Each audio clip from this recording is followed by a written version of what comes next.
This video right here is not the kind you watch with your arms crossed, waiting for a pretty little quote to slap on your story.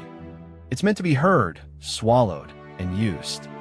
Put in your earbuds and go do the dishes, sit in traffic, walk down the street, because real life, the chaos of the everyday grind, is where this philosophy either works or it doesn't. No epic soundtrack, no stagecoach with a microphone, no crystals, just the truth. If you like it, hit the like button and subscribe. Let's go. First truth, and I'm pulling the rug out from under you right away. You're not that important. Nobody is thinking about you as much as you think they are. That embarrassing trip-in stumble in front of everybody? They forgot it in 10 minutes. That text you analyzed for 3 hours, counting every comma and period? The person barely answered and went on living their life. The biggest prison of the modern human is believing you're the main character in everyone else's show. You're not. And honestly, what a relief, right? Marcus Aurelius, who literally ran the Roman Empire, wrote a note to himself. Don't waste what's left of your life imagining what other people think of you. If the guy commanding millions of people didn't have time for that nonsense, why on earth do you? Half your anxiety is just ego in a disguise. It's you assuming you're a huge deal in everyone else's script. The day you finally get that the world isn't watching you, you stop performing for an audience and you start living for yourself. And that, my friend, is when the whole game changes. Next stop. Complaining is the favorite sport of people who do absolutely nothing. Some folks have a black belt in whining. They wake up and complain about the alarm. They go to work and complain about the boss. They get home and complain about the government, the weather, the neighbor, the price of groceries. And at the end of the day, you know what changed because of all that moaning? Nothing. Zero. Not a thing. The Stoics had a simple, brutal ruler for this. Split everything into 2 boxes. What's up to you and what isn't? Epictetus, who was born a slave and had less patience for drama than your mom on cleaning day, hammered this point over and over. Spend your energy only on what you control and drop the rest. You don't control traffic, you control whether you show up steaming with rage or listening to something that actually makes your day better. You don't control what that jerk said, you control whether you take it to bed with you or let it die right there. Complaining about what you don't control is like banging your head against a wall and expecting the wall to feel the pain. The only one walking away with a bump on the forehead is you, champ. Now pay attention, because this one is the most important of them all. Your opinion about the problem, i.e. the problem. Most of the time, it's not what happened that wrecks you. It's the soap opera storyline you tell yourself about what happened. Someone didn't answer your text. Neutral fact, right? But in 2 minutes, your brain has already produced an entire season. She hates me. I'm annoying. I'm going to die alone, surrounded by cats. Easy, Romeo. Maybe she was just busy. Maybe her phone died. Maybe the universe isn't spinning around your insecurity. Epictetus summed it all up 2,000 years ago. It's not things that disturb you, but your judgment about them. Between what happens and your pain, there's a gap. And in that gap lives either your freedom or your madness. You choose. Next time your mind starts the dramatics, ask yourself one dry question. Is this a real problem, or am I just putting on a show? Because there's a giant difference between suffering and insisting on suffering. The first one is human. The second one is a hobby. Next punch, and this one messes with your comfort zone. Too much comfort makes you weak. We live in a time that treats any tiny discomfort like a national tragedy. Wi-Fi went down. Crisis. Out of coffee. End of the world. Life asked for a minimum amount of effort. Ugh, who signed up for this? But here's a detail nobody wants to hear. Too much comfort is a trap. It's the couch that feels like a hug, but is actually a cage. The Stoics did the opposite, on purpose. Seneca, who was filthy rich, set aside days to eat little, wear rags, and sleep on the hard floor. His friends thought he'd lost it, but he had a surgical reason, to train his mind not to fear going without. He said it straight. It's in times of safety that the spirit should prepare for hardship. Translation: If you never feel a drop of discomfort by choice, then every little scratch life gives you turns into a hemorrhage. Take the cold shower. Go for the walk in the heat. Sit with a bit of hunger now and then. Say no to one more dessert. It's not masochism, it's the gym. You're training the one thing that matters when life really squeezes you, your ability to take a hit and stay standing. Let's talk about a truth nobody has the guts to admit. You're not hungry for success, you're just jealous. That bad feeling when you open Instagram and see that acquaintance traveling, buying stuff, winning at life. That's not motivation. That's envy dressed up in its Sunday best. And here's the worst part. You're comparing the behind the scenes of your life to the edited trailer of everyone else's. You see the beach photo, you don't see the bank account in the red. You see the new car, you don't see the anxiety that came bundled with it. Marcus Aurelius wrote that it's madness to measure your life by other people's, because everyone carries a burden you can't see from the outside. Comparison is the thief that climbs in through the window you left open yourself. While you spend your energy staring at the neighbor's plate, your own food goes cold right in front of you. Close the app. Look at where you were a year ago. Compete with that guy from yesterday, not with the fictional character in a well-written caption. That's the only game you can actually win. Chapter on anger. It's yours, but you're always the one stuck with the bill. Anger is that friend who shows up yelling, smashes everything in your house, leaves, and puts the damage on your tab. Some guy cuts you off in traffic, and you curse out his entire family tree back 5 generations. And then what? He's already long gone, happy, while you're left with your blood pressure through the roof and the rest of your day ruined. Seneca wrote an entire treatise just about anger.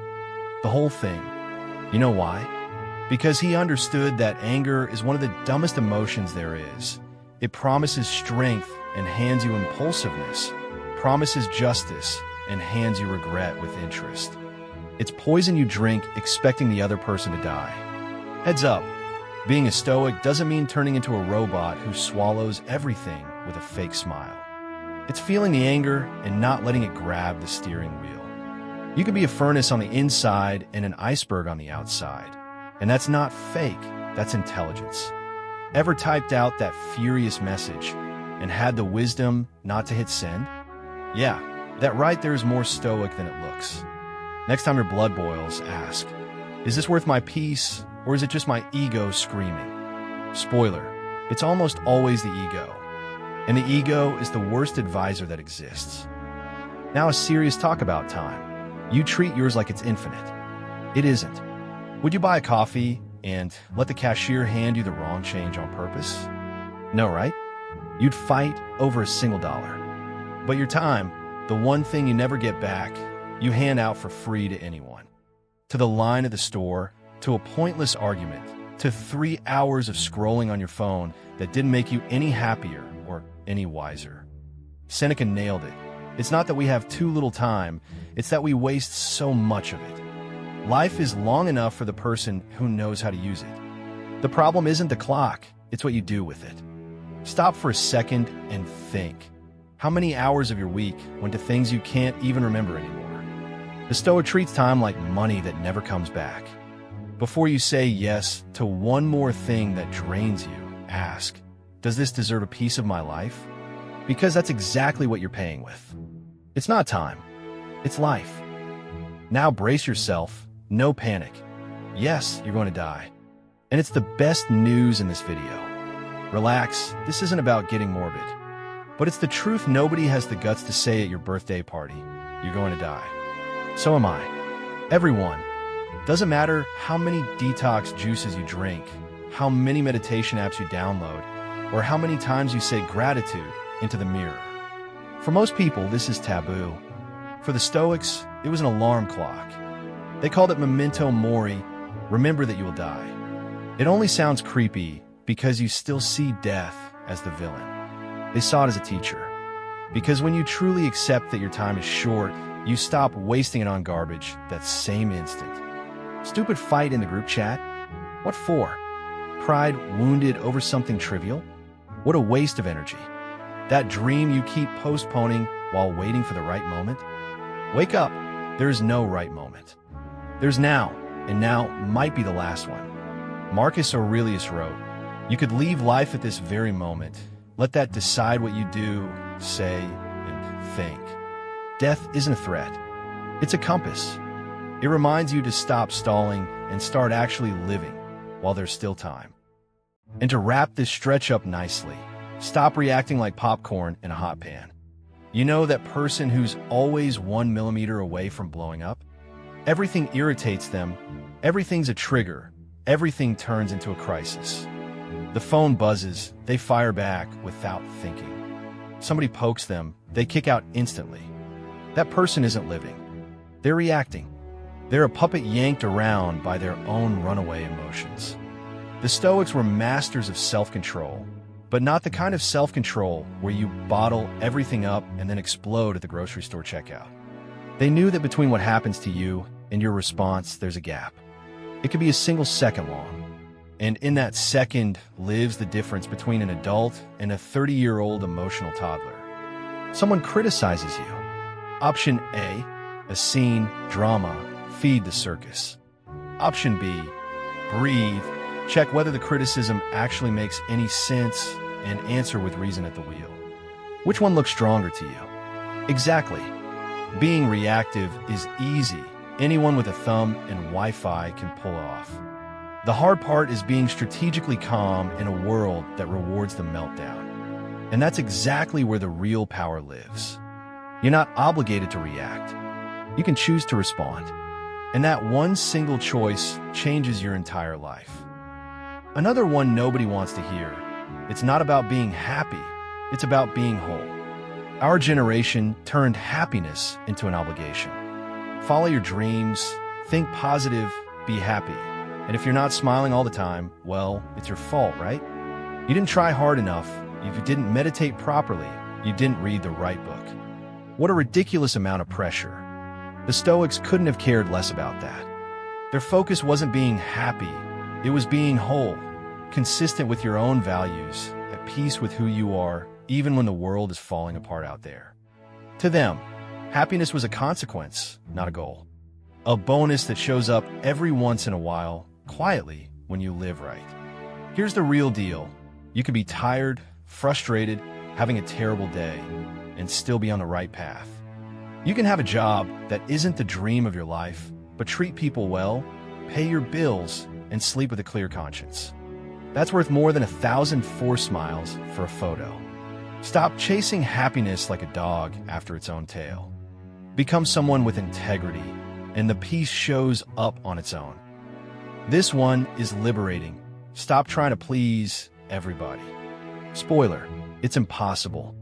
You can be the sweetest peach in the world, and there will still be somebody out there who hates peaches. Living to please everyone is the most guaranteed way to end up being nobody. You turn into an exhausted chameleon, changing color for every audience. And in the end, not even you remember what your own color is. Marcus Aurelius wrote one of the most surgical lines of all time. It's curious how every man loves himself more than anyone else, yet values the opinions of others more than his own. Stop and think about that. You care more about the judgment of people who don't even pay your bills than about your own conscience. The approval of others is one of the most unstable things there is. They love you today, they cancel you tomorrow. Building your peace on top of that is building a house on sand. Do what's right, even without applause. Disappoint the people who need to be disappointed. The ones who stay by your side when you stop twisting yourself into knots to please them. Those are the ones who actually mattered. And the last truth, the hardest of them all, nobody is coming to save you. I know it feels nicer to wait. Wait for the right moment, for luck to turn, for someone to show up and fix your life. But sit down because here comes the slap. Nobody's coming. No knight, no hero, no ex coming back full of regret to repair everything. There's you. And you know the best part? This is the best news you'll get all day. Because if nobody's coming to save you, then the key is also in your hands alone. You stop depending on other people, you stop outsourcing the blame, and you finally grab the wheel of your own life. The Stoics lived this in their bones. They didn't pray for an easy life. They trained to be strong in a hard one. The difference between the person who sinks and the person who swims isn't luck. It's who decided to stop waiting and start paddling. So wake up. Life owes you nothing. Nobody's coming to pick you up. And that, my friend, is exactly what makes you free. At the end of the day, Stoicism isn't about turning into a cold rock that feels nothing. It's feeling everything and still not selling yourself out to every single impulse. It's about stopping being a victim of the script, stopping complaining about what you don't control, stopping romanticizing your own suffering, and starting to live like a grown adult. Responsible, clear-headed, and free. The peace you're searching so hard for isn't in Bali, it isn't in a crystal, and it isn't your next purchase. It begins the day you stop waiting for the world to get perfect before you finally let yourself feel okay. The world isn't going to cooperate. It never will. So the best thing you can do is stop depending on it for that. If this talk hit you with a dose of reality, drop the word real in the comments, send this video to that one friend who needs to hear it without the sugar, and subscribe to Inner Fortress because here we strengthen the mind, no nonsense, every single day. See you in the next one.